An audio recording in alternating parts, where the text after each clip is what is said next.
प्यारे बच्चों, आपका अपने इस YouTube channel Om B S with education में बहुत बहुत स्वागत है। आज आपको हाई स्कूल बोर्ड एग्ज़ाम में आने वाली साइंस विषय से संबंधित एक बहुत महत्वपूर्ण टॉपिक पढ़ाया जाएगा। तो आप सबसे पहले कुछ महत्वपूर्ण तत्व देख लें जो आपको पिछले वीडियो में पढ़ाए जा चुके हैं। इन तत्वों को आप पुनः एक बार याद कर लें और रिवीजन कर लें। जैसे हाइड्रोजन का परमाणु क्रमांक 1 काय से प्रदर्शित करते हैं? एच से। हीलियम का परमाणु क्रमांक 2 किससे प्रदर्शित करते हैं? He से। लिथियम का परमाणु क्रमांक 3 इसी तरीके से ये जो है आपको याद कर लेने हैं। जिंक का परमाणु क्रमांक 30, कॉपर का परमाणु क्रमांक 29 काय से प्रदर्शित करते हैं? Cu। इस तरीके से ये जो आपको 40 तक परमाणु क्रमांक दिए गए हैं, इनको आप पुनः एक बार रिवीजन कर लें और अच्छे से तैयार कर लें। और ये जो रासायनिक अपक्रियाएं आने वाली हैं विज्ञान विषय में, उसमें जो महत्वपूर्ण सूत्र प्रयोग में आते हैं उनको भी आप देख लीजिए। नमक का सूत्र NaCl, रासायनिक नाम सोडियम क्लोराइड, खड़िया का, हाइड्रोक्लोरिक अम्ल का, बुझा चूना, यूरिया का, अमोनिया, सधूम आदि ये बहुत महत्वपूर्ण सूत्र हैं जिनको आप एक बार पुनः लिख लें और अच्छे से याद कर लें। अब चलते हैं जो बहुत महत्वपूर्ण टॉपिक IUPAC जो 2 नंबर के पेपर में आते हैं, तो आपको IUPAC याद है और आप अच्छे से समझ लें।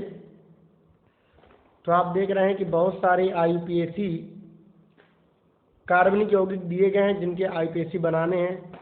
तो आइए आज आप हमारे साथ सीखेंगे कैसे हम IUPAC बनाते हैं। तो सबसे पहले याद रखिएगा कि जब कोई भी कार्बनिक यौगिक श्रृंखला दी जाती है तो उसमें सबसे पहले हम लंबी श्रृंखला का चयन करते हैं। तो आप देखेंगे यहाँ पर सीधी श्रृंखला है और सीधी श्रृंखला हमको मिलती है, इसमें कोई हमें शाखित श्रृंखला नहीं है, तो इसमें हमें सीधी श्रृंखला मिलती है। अब आप देखेंगे इसकी सीधी श्रृंखला में कितने कार्बन प्राप्त हुए? 1 2 3 4 5 और 5 कार्बन के लिए जो मूल शब्द बनता है वो क्या होता है? पेंट। और सभी में सिंगल बॉन्ड है, ये संतृप्त हाइड्रोकार्बन है, इसलिए इसके अनुलग्न में क्या जुड़ जाता है? एन। तो प्यारे बच्चों इसका नाम हो जाएगा पेंटेन। इसके बाद अब इस यौगिक में देख रहे हैं तो इसमें सबसे पहली लंबी श्रृंखला का चयन। लंबी श्रृंखला का मतलब होता है जहाँ पर हमको कार्बन सबसे अधिक मिलते हैं। तो आप देखेंगे 1 2 3, अगर हम सीधे जाते तो भी 3 कार्बन मिलते हैं, अगर इस तरफ से जाते हैं 1 2 3 तो भी 3 कार्बन मिलेंगे, और अगर ऐसे घूम जाते हैं 1 2 3 या 1 2 3 तो भी 3 ही कार्बन हमको मिल रहे हैं। तो हम जब हमें समान श्रृंखला मिलती है, समान कार्बन परमाणु संख्या, तो सीधी श्रृंखला भी आप चुन सकते हैं, कोई भी श्रृंखला चुन सकते हैं। अब जो श्रृंखला के बाहर छूट जाते हैं वो प्यारे बच्चों समूह की श्रेणी में आ जाते हैं। तो CH3 ये कैसा समूह है? ये एक एल्किल समूह है। कैसा समूह है CH3? एल्किल समूह। अब आप देखेंगे आपको मूल श्रृंखला जो हमने चयन की उसमें कितने कार्बन मिले? 1 2 3।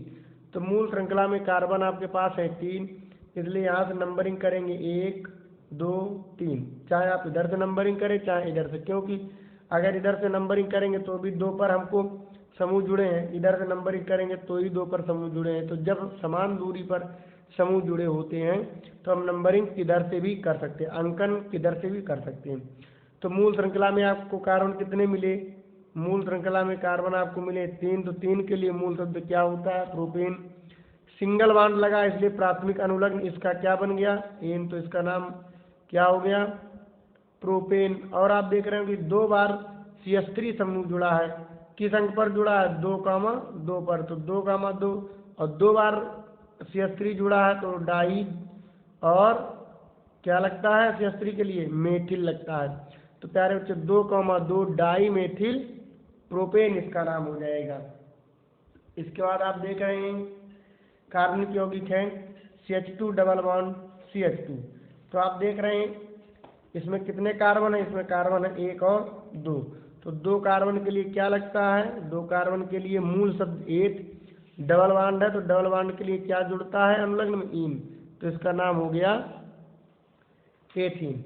इसके बाद आप देख रहे हो एक कंगला यौगिक है CH2 CH और सिंगल बॉन्ड CH3। तो आप सीधी श्रृंखला है, सीधी श्रृंखला हमको इस तरीके से मिलेगी। अब नंबरिंग आप इधर से करेंगे तो देखिए इधर से अगर हम गिनते हैं तो इसके बाद सिंगल बॉन्ड मिलता है, लेकिन इधर से गिनते हैं तो हमें डबल बॉन्ड मिलता है। तो हम डबल बॉन्ड को वरीयता देंगे और नंबरिंग कहाँ से करेंगे, 1 से, 1 2 3। तो मूल श्रृंखला में कार्बन आपको कितने मिले, 3। 3 के लिए जो मूल शब्द होता है वो होता है प्रोप। प्रोप और कॉमा लगा करके 1 पर इन जुड़ा है, डबल बॉन्ड के लिए जो प्राथमिक अनुलग्न बनता है वो इन बनता है। तो आप प्रोप 1 इन भी लिख सकते हैं या प्रोपीन 1 भी लिख सकते हैं या 1 प्रोपीन भी लिख सकते हैं। इसके बाद आप देखेंगे अगला है, तो आप इसके अंदर देखिएगा आपको कितने कार्बन मिलते हैं, 1 2 3 4 सीधी श्रृंखला। अब आप इसमें नंबरिंग कहाँ से करेंगे, तो प्यारे बच्चों अगर इधर से चलो तो भी पहले पर डबल बॉन्ड, इधर से चलो तो भी पहले पर डबल बॉन्ड। तो नंबरिंग हम कहीं से भी कर सकते हैं, 1 2 3 4। मूल श्रृंखला में हमको कितने कार्बन प्राप्त होते हैं, मूल श्रृंखला में हमको 4 कार्बन प्राप्त होते हैं। और 4 कार्बन के लिए जो मूल शब्द लिखा जाता है वो क्या लिखा जाता है, ब्यूट। अब देखिए ब्यूट कॉमा 1 पर इन जुड़ा है और 3 के बाद भी इन जुड़ा है, 1 2 3। 3 के बाद डबल बॉन्ड अर्थात 3 पर इन माना जाएगा और 1 पर, तो 1 3 2 बार इन जुड़ा है तो डाई इन। तो ये हमारा आईपीसी नाम हो गया इसका। इसका भी उसी तरीके से करेंगे। देखिएगा यहाँ हमको मूल श्रृंखला में सीधी श्रृंखला मिलती है और सीधी श्रृंखला में हमारे पास कार्बन गिनेंगे। इधर से यदि अंकन करते हैं तो 1 2 3, 3 के बाद डबल बॉन्ड है, इधर से चलेंगे 1 2 तो 2 के बाद डबल बॉन्ड है। तो आप नंबरिंग यहीं से करेंगे 1 2 3 4 5, यानी पास से, जहाँ से पास में कोई बॉन्ड, कोई समूह या कोई क्रियात्मक समूह, कोई प्रतिस्थापी समूह या एल्किल समूह पास में पड़ता है, हम अंकन उधर से ही करते हैं। तो नंबरिंग इधर से करेंगे। तो अब मूल श्रृंखला में कार्बन हमको कितने मिले, 5। तो 5 के लिए क्या लगता है, पेंट। और देखिए 2 पर इन जुड़ा है तो पेंट 2 इन इसका नाम हो गया। इसके बाद आप इसको देखेंगे,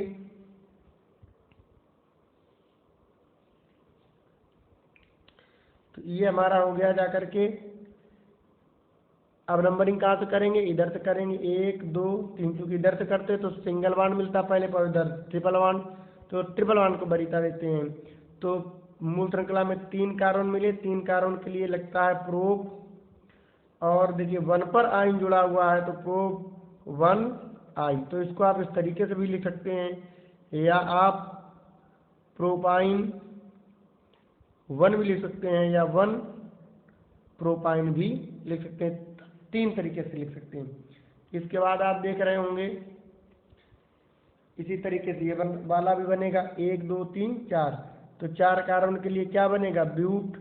और 1 2 3 4, तो ब्यूट कॉमा 2 इन भी लिख सकते हैं या ब्यूटीन 2 लिख सकते हैं या 2 ब्यूटीन लिख सकते हैं। इसके बाद आप देख रहे हैं प्यारे बच्चों ये श्रृंखला है, तो इसमें भी 1 2 3 4 5 इस तरीके की हमको ये श्रृंखला मिल जाती है। तो आप अब नंबरिंग की बारी आती है कि अंकन किधर से करेंगे, तो इधर से करते हैं 1 2 3, तो तीसरे पर हमें ट्रिपल बॉन्ड है, इधर से करते हैं 1 2 पर तो 2 पर, तो नंबरिंग इधर से करेंगे 1 2 3 4 5, अर्थात जिधर से कोई बॉन्ड समूह पास में पड़ता है नंबरिंग उधर से करते हैं। तो मूल श्रृंखला में हमको कार्बन कितने मिले, 5। तो 5 के लिए मूल शब्द पेंट कॉमा और 1 2 पर आइन जुड़ा है, यानी ट्रिपल बॉन्ड के लिए क्या लगता है, ट्रिपल बॉन्ड के लिए आइन लगता है। हाँ प्यारे बच्चों इसमें थोड़ा सुधार करना है, यहाँ ट्रिपल बॉन्ड लगा है तो यहाँ पर इन नहीं होगा, ट्रिपल बॉन्ड के लिए यहाँ पर आइन होगा, आप सुधार कर लें। अब आप देखें एक यौगिक ये दिया गया है, तो आप देखिएगा इसमें सबसे पहले हम लंबी श्रृंखला के कार्बन देखते हैं। तो आपको देखिएगा ये आपको कार्बन मिलते हैं। अब इसमें नंबरिंग किधर से करेंगे, तो ध्यान दीजिएगा प्यारे बच्चों, ये पहला कार्बन है, इधर से करेंगे तो पहले दूसरे तीसरे कार्बन पर कोई क्रियात्मक समूह, और हमने आपको कहा कि सबसे पहले हम लंबी श्रृंखला का चयन करेंगे। तो जो सब श्रृंखला के बाद छूट जाता है वो समूह बन जाता है। प्यारे बच्चों ये OH क्रियात्मक समूह है। कैसा समूह है, क्रियात्मक समूह है ये। तो इसलिए हमारा 3 कार्बन हमको मिले। अब ये जिस कार्बन पर जुड़ा पहला कार्बन हम उससे मानेंगे, अर्थात पहला कार्बन ये दूसरा, ये तीसरा। तो मूल श्रृंखला में आपको कार्बन कितने मिले, 3। तो प्रोप देन प्राथमिक अनुलग्न क्या बनेगा, क्योंकि सभी में सिंगल बॉन्ड है तो प्राथमिक अनुलग्न एन और कॉमा OH जुड़ा है 1 पर तो 1 और OH के लिए अनुलग्न में नाम लगता है आल, तो इसका नाम हो गया प्यारे बच्चों प्रोपेन 1 आल या प्रोपेनाल या 1 प्रोपेनाल नाम इसका हम बना सकते हैं। अब देखिए अगर इसी को हम आणविक में लिखते ये संरचना में लिखा है तो आप देखिए इसी के पास 3 H हैं तो CH3, इसी के पास में 2 H है तो सिंगल बॉन्ड CH2 और इसके पास भी 2 H है CH2 और इसी के साथ में जुड़ा है OH। तो इस तरीके से भी इसका हम लिख सकते हैं। अब देखिए एक ये वाली श्रृंखला है प्यारे बच्चों, पेपर में इसी तरीके की बहुत सी श्रृंखलाएं आती हैं तो हमें थोड़ा करने में तकलीफ होती, तो आप देखेंगे सबसे पहले किस तरीके से करना। आप देखिए ये वाला C है तो इस C को हमने यहाँ पर लिख लिया और ये CH के साथ में हमने CH भी लिख लिया। अब आप देख रहे होंगे कि CH के साथ में CH3 2 बार जुड़ा है तो एक बार CH3 हमने इधर जोड़ दिया और एक बार CH3 हमने इधर जोड़ दिया। और आप देखेंगे कि कार्बन परमाणु की संयुक्ता 4 होती है इसलिए उसके बाद 4 से अधिक बॉन्ड नहीं होने चाहिए। अब आप देखेंगे इस C के पास 3 हाइड्रोजन के बॉन्ड और एक ये बॉन्ड तो 3 1 4। अब इस C के पास देख रहे हैं 1 2 और एक तीसरा हाइड्रोजन का एक सिंगल बॉन्ड और आगे लग जाएगा। फिर आप देख रहे होंगे कि CH2 है तो हमने CH2 लगा दिया, फिर OH और OH। तो मूल श्रृंखला में देखिएगा अगर हम श्रृंखला का चयन करें 1 2 3 या 1 2 3 तो हमको मूल श्रृंखला में कितने कार्बन मिल गए 3। तो अब देखिए ये भी आपका समूह बना और ये भी आपका समूह बना। तो प्यारे बच्चे ये जो समूह है ये क्रियात्मक समूह है, क्रियात्मक समूह इसकी वरीयता ज़्यादा होती है और ये हमारा एल्किल समूह है। कैसा समूह है, एल्किल समूह। तो देखिए मूल श्रृंखला में कार्बन तुमको कितने मिले, मूल श्रृंखला में कार्बन हमको मिले 3 कार्बन मिले तो 3 कार्बन के लिए प्रोपे और सिंगल बॉन्ड के लिए एन। और देखिए 1 पर 1 2 3 इधर चलो तो 2 पर कोई समूह, इधर से पहले ही पर समूह इस छोर से तो प्रोपेन 1 आल। और देखिए CH3 एल्किल समूह होता है, इसका पूर्व लग्न होता है और पूर्व लग्न के कारण ये अनुलग्न में नहीं लिखे जाते तो इसे क्या लिखेंगे 2 और CH3 के लिए मेथिल तो 2 मेथिल प्रोपेन हो गया। इसके बाद आप देख रहे होंगे ये वाला है तो आप यहाँ देखेंगे 1 2 3 कार्बन तो प्रोपेन और 2 पर OH जुड़ा है तो प्रोपेन 2 आल बन जाएगा प्यारे बच्चों। अब देखिए यहाँ कार्बन कितना है 1 तो एक कार्बन के लिए क्या लगता है मेथ, धन सिंगल बॉन्ड के लिए एन और क्रियात्मक समूह है CHO तो CHO के लिए क्या लगता है अल, तो हमने अल लगा दिया था, नाम बन गया मेथेनल। इसके बाद आप देख रहे होंगे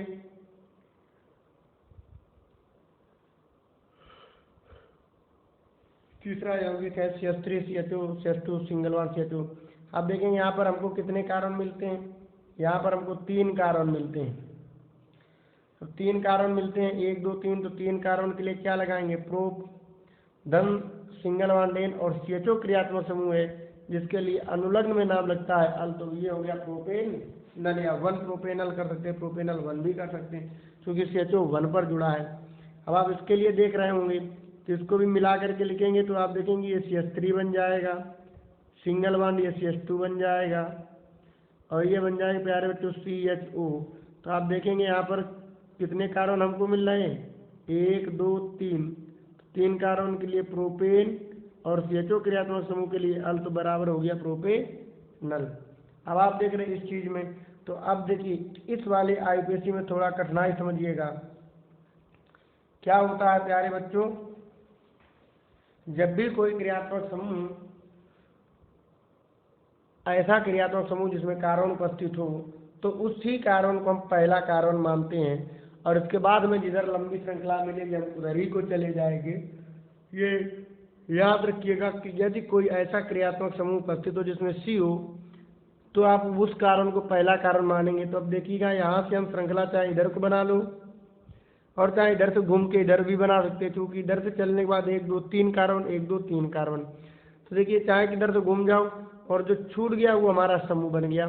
तो प्यारे बच्चों मूल श्रृंखला में हमको कार्बन कितने मिले, मूल श्रृंखला में हमको कार्बन मिले 3। अब देखिए पहला कार्बन इसे ही मानेंगे क्योंकि क्रियात्मक समूह है और क्रियात्मक समूह के कार्बन को पहला कार्बन मानते हैं।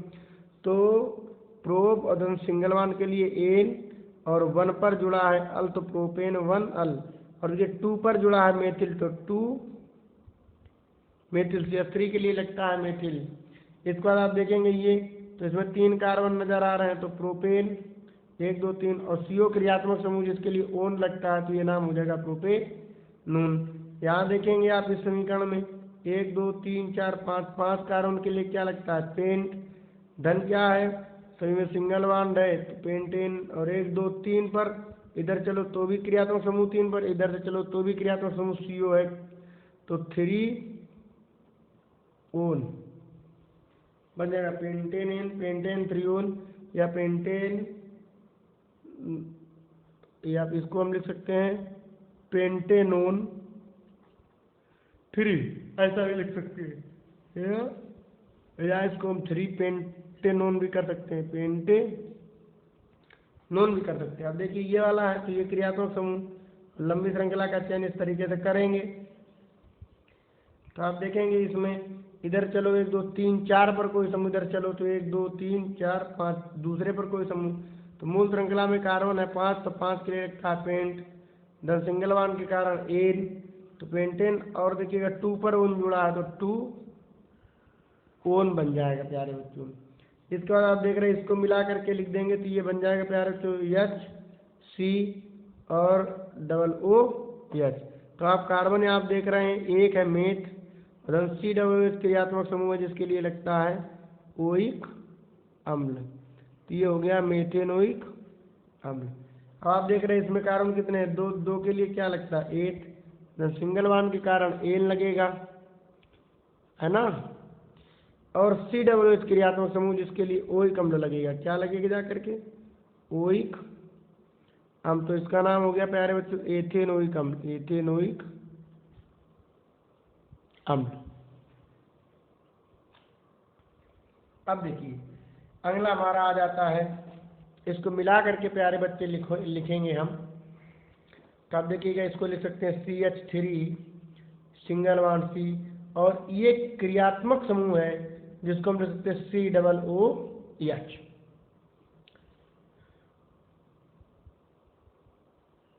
तो ये हमारा बन गया CH3 सिंगल बॉन्ड COOH, तो COOH। अब देख रहे हैं आप कार्बन, ये भी एक क्रियात्मक समूह है COOH, कार्बोक्सिलिक समूह है, इसका भी कार्बन पहला कार्बन मानेंगे 2, तो इसमें मिले हमको 2 कार्बन तो 8, धन सिंगल बॉन्ड कारण एन, और COOH के कारण इसमें लगेगा ओइक अम्ल, तो प्यारे बच्चे ये हो जाएगा एथेनोइक अम्ल। आप देखिए कार्बन कार्बन के बीच का बॉन्ड देखते हैं, कार्बन और O के बीच का बॉन्ड नहीं देखते हैं ना, आप सोचो कि इसमें तो डबल बॉन्ड है और सर ये सिंगल बॉन्ड कह रहे हैं, तो जहाँ कार्बन और कार्बन के बीच में सिंगल बॉन्ड होता है वहाँ जो है एन लगता है। अब आप इसमें आ जाएंगे, इसमें आप देखेंगे 1 2 3 कार्बन है, 3 कार्बन के लिए प्रोपेन और COOH के लिए ओइक अम्ल, तो ये हो जाएगा प्रोपेनोइक अम्ल। इसमें भी आप देखेंगे ये COOH है, 1 कार्बन 2 कार्बन 3 कार्बन, तो प्रोपेन और COOH के कारण क्या बन जाएगा ओइक अम्ल। अब आप देख रहे हैं इस वाले को देखेंगे तो इस C के पास में ये क्या बन गया, ये बन गया CH3, तो इसको मिला करके ले सकते हैं CH3 सिंगल बॉन्ड, ये मिला करके बन गया CH2, और ये मिला करके बन गया COOH। तो अब देखिएगा 1 2 3 कार्बन, 3 कार्बन के लिए प्रोप सिंगल बॉन्ड कारण एन, धन ओइक अम्ल, ये ओइक अम्ल जुड़ेगा COOH के कारण। इसके बाद आप देख रहे होंगे एक है, इसको मिला करके लिखेंगे तो ये बन जाएगा CH3 सिंगल बॉन्ड C, और अब देख रहे हैं इसमें COO, और ये हमारा बन रहा है C2H5। तो आप देखेंगे यहाँ पर हम इसको कर लेंगे मूल श्रृंखला में, या आप इसको भी मूल श्रृंखला में कर सकते हो, तो 1 कार्बन और 2 कार्बन, ये तो 2 1 3 कार्बन मूल श्रृंखला में हमको मिल जाते हैं, तो ये हमारे कितने कार्बन बनेंगे मूल श्रृंखला में 3 कार्बन बनेंगे। तो आप देख रहे होंगे कि मूल श्रृंखला में 2 1 3 कार्बन मिल गया हमको, तो ये हमारा बन जाएगा प्रोपिल मेथिल ये समूह हो गया है, तो इसके लिए लगेगा मेथिल, और ये प्रोपेन बन जाएगा 2 1 3 कार्बन, तो प्रोपेन और COO क्रियात्मक समूह जिसके लिए OH लगता है तो मेथिल प्रोपेनोएट बन जाएगा। या इसको हम इस तरीके से ही बना सकते हैं कि CH3 सिंगल बॉन्ड C, और ये जो क्रियात्मक समूह बना ये बन गया COO और C2H5। तो आप इसको मूल श्रृंखला में कर सकते हैं, याद रखिएगा इसको मूल श्रृंखला में तो ये समूह बन जाएगा। ठीक, जिसको मूल श्रृंखला में तुम्हें कितने कार्बन मिले 1 2, तो 2 के लिए प्यारे बच्चों क्या लगता है 8 धन N, और COO क्रियात्मक समूह है तो इस क्रियात्मक समूह के लिए लगेगा OH, ये बन जाएगा एथेनोइट, और ये है एथिल तो इसका नाम बन जाएगा एथिल एथेनोइट या मेथिल प्रोपेनोइट। इसके बाद अगली आए तो अगला कार्बनिक यौगिक है ये, तो इसको सही तरीके से लिखते हैं, लिखेंगे CH3 single bond CH2 single bond CH, और NH2 इसी के साथ में है तो NH2 हमने जोड़ दिया और CH3। तो सबसे लंबी श्रृंखला तुम देख रहे होगे प्यारे बच्चों ये है जहाँ कार्बन सबसे अधिक मिलते 1 2 3 4। अब नंबरिंग किधर से करेंगे 1 2 3, अगर इधर से करते हैं तो तीसरे पर कोई समूह है, इधर से करते हैं तो दूसरे पर, तो जिधर से पास में कोई चीज़ समूह पड़ती है उस उधर से नंबरिंग करते हैं 1 2 3 4। तो मूल श्रृंखला में कार्बन तुम्हें कितने मिले 4, 4 के लिए ब्यूट धन N, और धन NH2 के लिए क्या लगता है एमीन, तो ये हो जाता है ब्यूटेन एमीन या ब्यूटेन 2 एमीन, है ना। अब इसको देखिए मिला करके लिखेंगे तो ये हमारा आ जाएगा CH3 single bond O single bond CH2 और फिर इसको सिंगल बॉन्ड CH3। तब देख रहे प्यारे बच्चों ये इपाक्सी समूह बीच में आया है, तो जब इपाक्सी समूह बीच में आ जाता है तो 2 भाग बना देता है, ये भाग इधर का हो गया और ये भाग इधर का। तो ये मूल श्रृंखला में जिधर हमको कार्बन अधिक मिलेंगे उसे हम मूल श्रृंखला में कर लेंगे और बचेगा वो हमारा समूह में हो जाएगा। तो देख रहे मूल श्रृंखला में कार्बन कितने मिले 2, तो आप 2 के लिए लिख सकते हो एथिल या एथेन लिख सकते हो ए, और सिंगल बॉन्ड है तो एथेन, और ये बन जाता है प्यारे बच्चों ये मेथ है तो मेथ, और धन इपॉक्सी का आ जुड़ जाता तो ये हो जाता मेथॉक्सी एथेन। अब चलते हैं आगे की ओर प्यारे बच्चों, तो आज आपके लिए बस इतना ही काफ़ी। आज आपको विभिन्न कार्बनिक यौगिकों के आईपीएसी नाम कैसे बनाएंगे, आपको संरचना सूत्र दिया गया था और कैसे उनका आईपीएसी बनेगा। कल के वीडियो में आपको बताया जाएगा कि उनका नाम दिया जाएगा और उनसे कैसे संरचना बनाई जाएगी उसको बताएंगे। और प्यारे बच्चों कल से आपको हाई स्कूल के जो बोर्ड एग्जाम में क्वेश्चन आते हैं उनकी बहुत महत्वपूर्ण क्वेश्चन सीरीज कल से आपको प्रारंभ करा दी जाएगी। तो सभी बच्चे साइंस विषय की वो क्वेश्चन सीरीज जरूर पढ़ें, और एक बार आप उसे पढ़ेंगे तो मेरा विश्वास है कि आपको साइंस के पेपर में बोर्ड एग्जाम में किसी प्रकार की कोई दिक्कत नहीं आएगी। प्यारे बच्चों यदि आपको ये वीडियो पसंद आई हो तो आप लाइक करें, कमेंट करें, शेयर करें और हमारे चैनल को सब्सक्राइब करें। आपका बहुत बहुत धन्यवाद।